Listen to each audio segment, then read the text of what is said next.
Seja bem-vindo, seja bem-vinda. Uma pergunta: você quer tomar decisões mais inteligentes na sua vida? Então, que tal fazer a leitura de Provérbios? Provérbios é um livro muito curto, tem apenas 31 capítulos. Se você ler um capítulo por dia e anotar cada ensinamento que toca o seu coração a cada dia, depois de algum tempo lendo mensalmente esse livro, você vai tomar decisões mais inteligentes de forma natural e a sua vida será muito, muito, muito melhor. Então hoje eu convido você a ler comigo Provérbios capítulo 1. Provérbios capítulo 1 nos diz que o autor de Provérbios foi Salomão, que foi rei de Israel. O verso 1 diz: Provérbios de Salomão, filho de Davi e rei de Israel. Estes provérbios nos ajudam a dar valor à sabedoria e aos bons conselhos e a entender os pensamentos mais profundos. Eles nos ensinam a vivermos de maneira inteligente e a sermos corretos, justos e honestos. Podem também tornar sábia uma pessoa sem experiência e ensinar os moços a serem ajuizados. Então você que é jovem, você que pensa assim, eu não sei muito a respeito das coisas da vida, e você que é pai, você que é mãe, pode orientar os seus filhos a lerem provérbios. Você pode dizer, leia o livro de provérbios. Melhor, você pode reservar um tempo para que você leia com o seu filho, com a sua filha, o livro de provérbios. Lendo um capítulo por dia, conversando, falando a respeito desses ensinamentos, você cresce junto com os seus filhos e educa cada um deles a seguirem em uma trilha boa, justa, que vai trazer experiência para eles. 5. Estes provérbios aumentam a sabedoria dos sábios e orientam os instruídos, fazendo que entendam o significado escondido dos provérbios e dos ditados e compreendam os mistérios que os estudiosos procuram explicar. Então aqui nós vemos que o autor de Provérbios é Salomão e nós vemos dos versículos 2 ao 6 os objetivos de você ler Provérbios e esses objetivos são muito bons. Agora o verso 7 traz o primeiro conselho para que possamos ser sábios. Para ser sábio é preciso primeiro temer a Deus, o Senhor. Os tolos desprezam a sabedoria e não querem aprender. Então, Provérbios 1, o rei Salomão diz aqui no verso 7: quer ser sábio, reconheça que existe Deus, que Deus criou todas as coisas. E você que pensa temer a Deus, eu devo ter medo de Deus? Na verdade, temer significa ter respeito. No dicionário, temer significa ter reverência. Ter temor aos pais significa ter respeito aos pais. Mas temer também pode significar ter medo. Devemos ter respeito por Deus e também devemos ter medo de Deus. Por que devemos ter medo?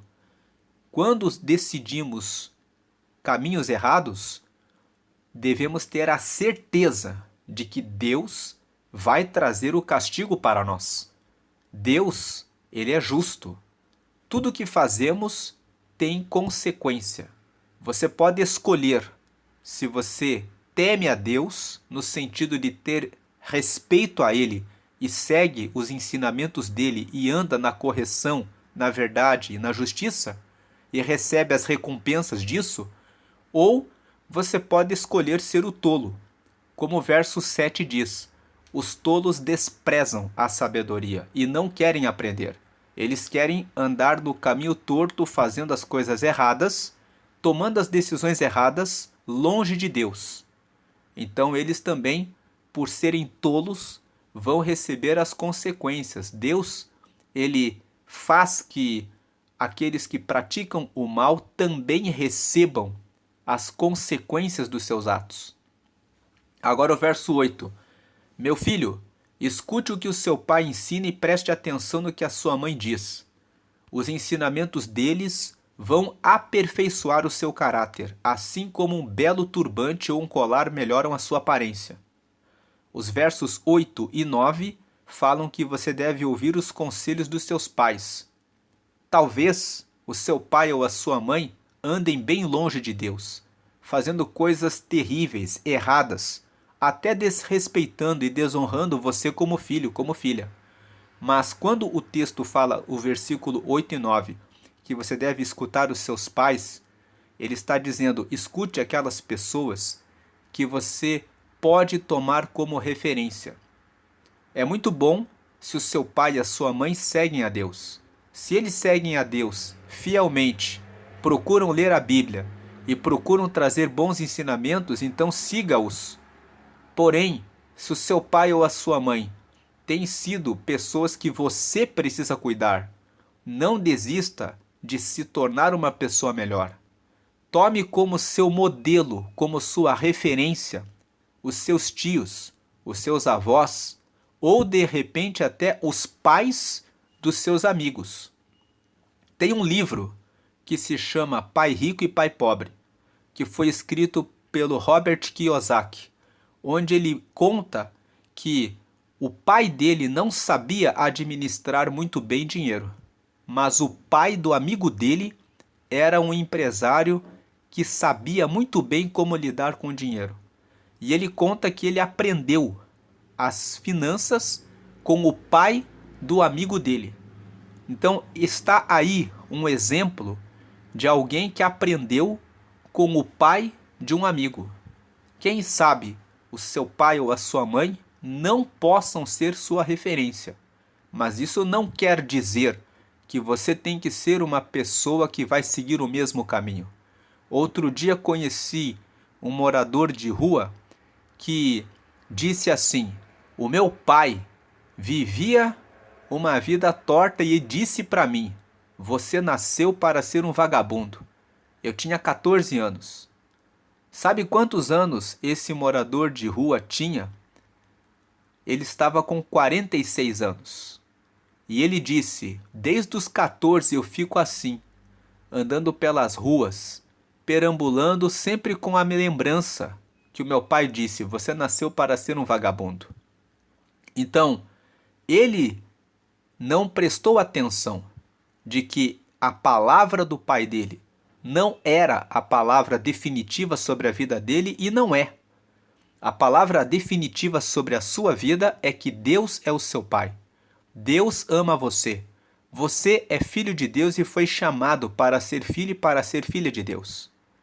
Então, se você por acaso ouviu alguma coisa ruim a respeito de você da parte dos seus pais, saiba que Deus ama você e Ele quer que você seja uma pessoa que encontra prosperidade, felicidade, sucesso, realização, e você também foi chamado, você também foi chamada para receber essas bênçãos de Deus.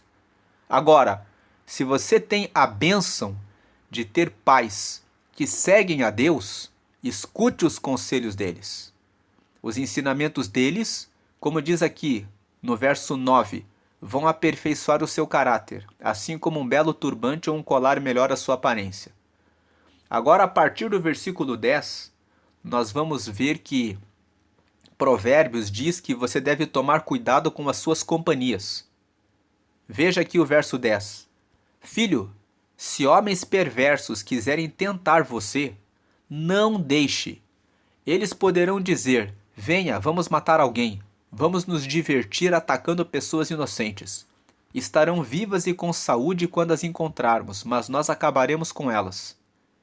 Sabe que esse texto, quando fala assim, que as pessoas, as vítimas, vão estar vivas e com saúde, mas quando nós as encontrarmos, nós vamos acabar com elas?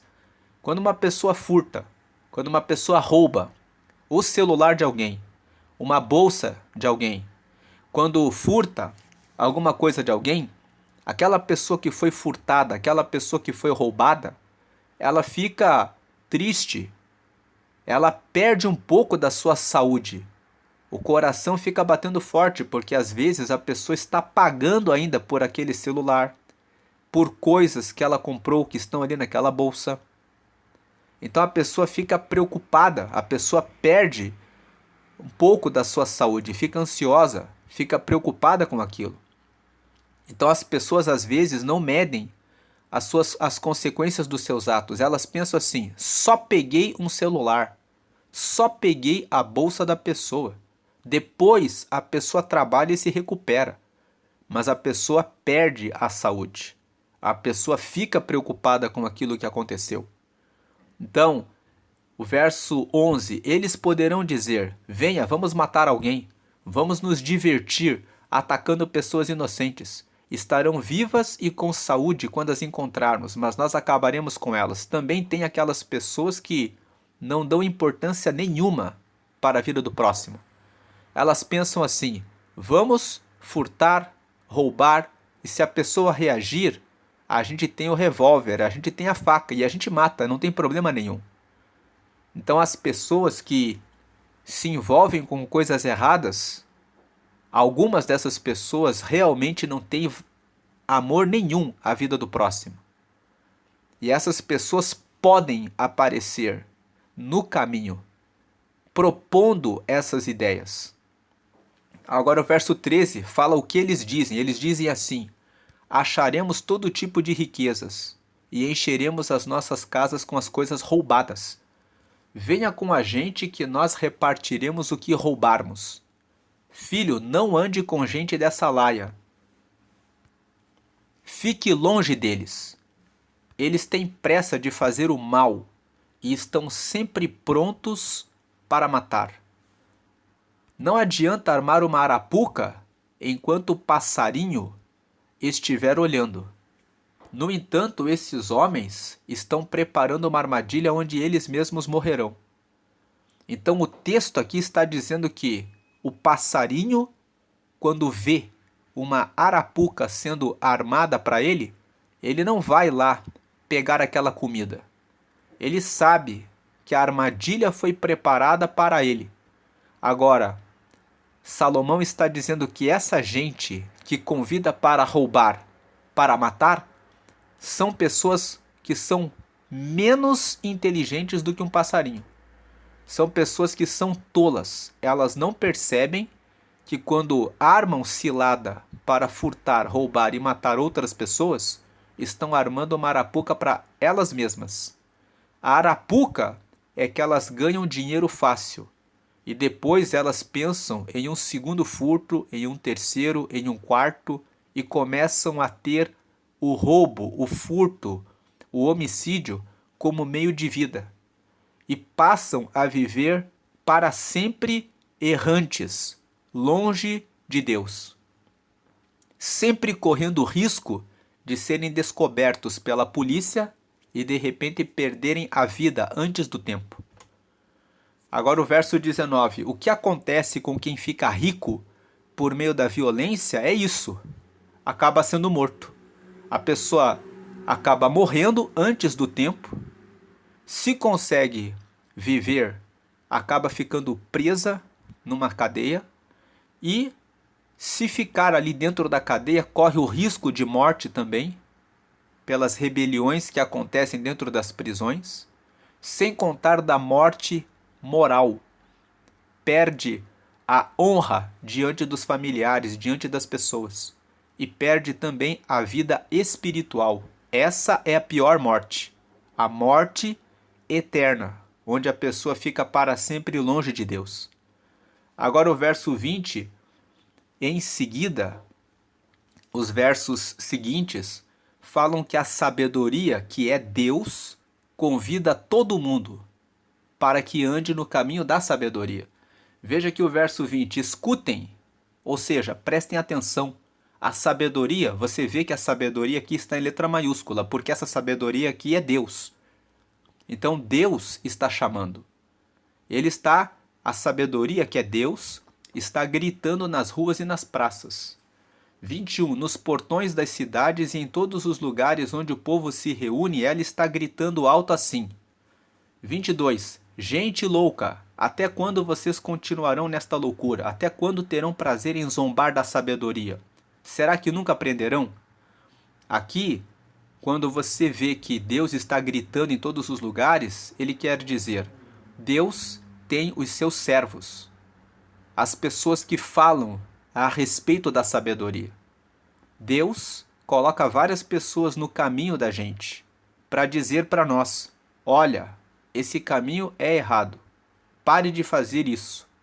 Mesmo que a pessoa que fala isso não seja uma pessoa cristã, uma pessoa que vai à igreja, uma pessoa religiosa, sempre aparece alguém quando você vai fazer algo errado que fala para você: não faça. Sem contar que as próprias pessoas, quando vão fazer uma coisa errada, o Espírito Santo fala com todos nós. Deus colocou em cada um de nós a consciência. Você sabe quando está indo pelo caminho torto. Você sabe quando está olhando para a mulher do próximo e isso não é correto. Você sabe quando está olhando para o marido da próxima e não deveria olhar. Você sabe quando está fazendo uma coisa errada porque existe um alerta que Deus coloca no coração, que é a consciência. Agora, verso 23. Escutem quando eu os corrijo. Antes de ler o versículo 23 em diante, veja uma coisa aqui. O verso 20 fala assim: escutem, a sabedoria está gritando nas ruas e nas praças, e essa sabedoria está com letra maiúscula. No verso 22, quando ele fala assim: gente louca, até quando vocês continuarão nesta loucura? Até quando terão prazer em zombar da sabedoria? A sabedoria aqui no verso 22 está com letra minúscula. Porque Deus, ele é o dono da sabedoria. Ele é a pessoa da sabedoria. Mas ele traz o conhecimento, a inteligência, o entendimento, a clareza, a lucidez. Isso é a sabedoria em letra minúscula. Sabedoria em letra minúscula é o que Deus traz para nós. O conhecimento, a instrução, a sabedoria, a prudência, a lucidez, a clareza, a decisão certa, o discernimento. Então, a sabedoria em letra maiúscula, que é Deus, está gritando e chamando todos. E no verso 22, gente louca, até quando vocês continuarão nesta loucura? Até quando terão prazer em zombar da sabedoria? Até quando terão prazer em zombar do conhecimento, da lucidez, do discernimento, da clareza, de tomar a decisão certa? Será que nunca aprenderão? Aí o verso 23. Escutem quando eu os corrijo, ou seja, obedeçam. Eu darei bons conselhos e repartirei a minha sabedoria com vocês. Aqui é Deus dizendo: eu vou dar bons conselhos e repartirei a minha sabedoria, o meu conhecimento, a minha instrução, a minha prudência, o meu discernimento, a lucidez, o entendimento com vocês. 24. Eu chamei e convidei, mas vocês não me ouviram e não me deram atenção. Então aqui Deus está falando com aqueles que não dão atenção. Eu chamei e convidei, mas vocês não me ouviram e não me deram atenção. Vocês rejeitaram todos os meus conselhos e não quiseram que eu os corrigisse. Assim, quando estiverem em dificuldades, eu rirei, e quando o terror chegar, eu caçoarei de vocês. Veja que Deus não é um Deus sádico. Quando algumas pessoas leem o verso 26, elas ficam pensando: bem que Deus é mau. Ele faz a gente ter vontade de fazer coisa errada, a gente faz a coisa errada e depois que a gente faz o que está na nossa vontade, que é fazer a coisa errada, ele fica no céu dando risada da gente. Não é nada disso. Deus deixou os ensinamentos dele. A nossa vontade de fazer a coisa errada é contra a vontade dele. Ele nunca quer que façamos as coisas erradas. Ele quer a nossa conversão. Ele quer dar a nós o conhecimento do que é o certo. E cabe a cada um tomar a decisão. Aquele que toma a decisão errada, Deus está dizendo no verso 26 que ele vai fazer que a pessoa seja castigada, que ela receba as consequências dos seus atos. E Deus, quando diz aqui eu rirei, significa Deus vai dizer assim: você fez as coisas erradas, então agora você vai receber o castigo. E na hora que a pessoa pedir o socorro de Deus, quando estiver na cadeia, quando estiver sofrendo pelas decisões erradas, Deus vai ficar em silêncio, vai ficar olhando de longe, e sabendo exatamente, você merece receber esse castigo. É isso que o verso 26 está dizendo. Não adianta a pessoa fazer a coisa errada e pensar, eu erro e depois Deus me perdoa. Deus vai permitir que a pessoa vá para a cadeia, vai permitir que a pessoa perca dinheiro, vai permitir que a pessoa seja envergonhada, que a mentira seja revelada e descoberta. E Deus vai ficar ali de braços cruzados, vendo a pessoa sofrendo aquilo que ela merece receber, até que exista o arrependimento. 27. Eu zombarei de vocês quando o terror vier, como uma tempestade, trazendo fortes ventos de dificuldades. Eu rirei quando estiverem passando por sofrimentos e aflições. Deus está dizendo: você vai passar por tudo aquilo que fez de errado. Então vocês me chamarão, mas eu, a sabedoria, veja que a sabedoria aqui está em letra maiúscula, porque está se referindo à pessoa de Deus. Então vocês me chamarão, mas eu, a sabedoria, eu, Deus, não responderei. Vão procurar por toda parte, porém não me encontrarão. Então Deus está nos revelando aqui a maneira mais rápida de não ter resposta de Deus é fazer as coisas erradas. Deus, ele se cala, ele não responde, ele fica de longe olhando e permitindo que a pessoa sofra as consequências das suas decisões. Então vocês não quiseram a sabedoria. A sabedoria aqui está em letra minúscula, significa vocês não quiseram o conhecimento, a inteligência, o entendimento, a prudência, a lucidez, a clareza que eu queria oferecer a vocês. E sempre se recusaram a temer a Deus, o Senhor. Sempre se recusaram a priorizar a Deus, honrar e respeitar a Deus. E também ter medo, reconhecendo que ele faz justiça. Duvidaram que ele poderia fazer efetivamente a justiça. Se recusaram a temer a Deus, o Senhor. Não aceitaram os meus conselhos e nem prestaram atenção quando os corrigi. Portanto, ou seja, por tudo isso, porque fizeram isso, receberão o que merecem e ficarão aborrecidos com as coisas que fizeram. E os tolos morrem, porque rejeitam a sabedoria. Rejeitam a inteligência, o conhecimento, a decisão certa, a justiça, a prudência, a sabedoria, o conhecimento. E os que não têm juízo são destruídos por estarem satisfeitos consigo mesmos.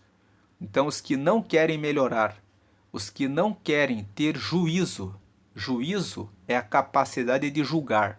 Os que não querem julgar se o que estão fazendo é correto, é certo, e melhorar, os que não têm juízo são destruídos por estarem satisfeitos consigo mesmos. Procure melhorar. Ter juízo é usar o julgamento. Julgue o que você está fazendo. Você está indo por um caminho bom em tudo que você está fazendo ou está indo por um caminho mau? 33. Mas quem me ouvir, ou seja, quem prestar atenção no que eu falo, terá segurança, viverá tranquilo e não terá motivo para ter medo de nada. Que nesse dia você repense o que você precisa melhorar. Como tem sido a sua rotina? Você tem seguido a Deus? Tem seguido bons conselhos? Tem andado em boas companhias? Ou tem andado pelo caminho torto? Eu convido você a ler o livro de Provérbios todos os dias. Hoje nós lemos o capítulo 1. Cada dia nós vamos ler um capítulo e que cada dia você tome algumas notas do que você precisa melhorar, consertar, corrigir para que a sua vida seja melhor. Deus abençoe o seu dia grandemente. Amém.